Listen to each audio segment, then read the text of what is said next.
জিন জাতি হইতে একদল শয়তান, কোরআনে কয়। মানুষ জাতি হইতে একদল শয়তান। এখন যদি আমারে প্রশ্ন করেন যে জিন জাতি হইতে কোন দলরা, আমি বলবো জানি না। কেন?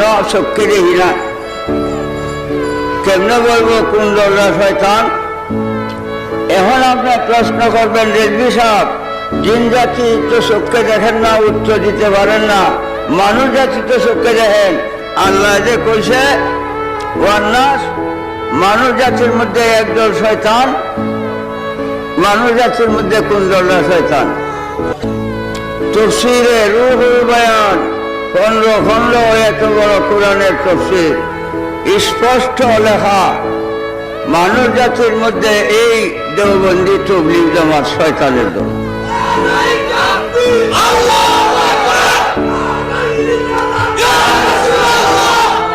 তাহলে আমাদের খাতির করবেন না।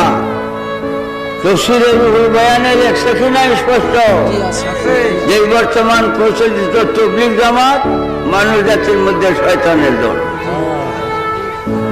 এখন এই কথা কইলে তাবলীগীরা আমার প্রতি সন্তুষ্ট না বেজার হবে, রাগান্বিত হবে।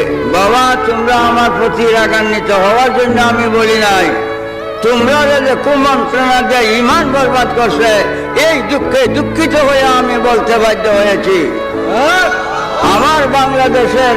আমার বাংলাদেশের নিরীহ মুসলমানকে কুমন্ত্রণা দেয়া আজ ঈমান বরবাদ করেছে। সেই জন্য আমি তোমাদের ঈমান রক্ষার্থে বলেছি, আমার কোন দুনিয়ার স্বার্থের জন্য না। তোমরা আমাকে মারতে পারো, কাটতে পারো, আমি মরবো, ইমাম হুসাইনের মতো শহীদ হইব, তবুও সত্য কথা গোপন করব না।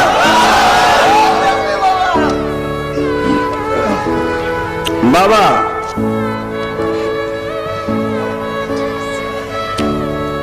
আলিফ লাম মিম, আলিফে আল্লাহ, লামে জিবরাইল, মিমে মুহাম্মদ মুস্তাফা সাল্লাল্লাহু আলাইহি সাল্লাম। আল্লাহ হইতে জিবরাইলের মাধ্যমে এই কিতাব নবী সাল্লাল্লাহু আলাইহি ওয়াসাল্লামের উপরে নাযিল হয়েছে। যালিকাল কিতাবু লা রাইবা। এই কিতাবের মধ্যে কোনো সন্দেহ নাই যে এটা আল্লাহর বাণী। নবী দু জাহান সাল্লাল্লাহু আলাইহি ওয়াসাল্লামের উপরে নাযিল হয়েছে। এই কুরআন শব্দের অর্থ পাঠ করা।